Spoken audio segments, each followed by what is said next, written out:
Počkajte tu Martu, za chvíľu príde. Do pol hodiny príde. Dostanete ma škrty. Určite má pre vás nejaké piškôtky. Mala by byť zdravá.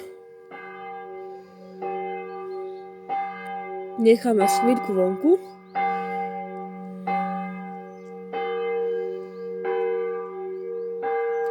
A pozberám misky. Pôjdu ľudia do kostola. Čiže sme mali pekného. Taký dvor. Dneska sa nemajú k tomu, už by spievali. Som ich chvíľku pospievala, ale tak to je asi na dne všetko od nej.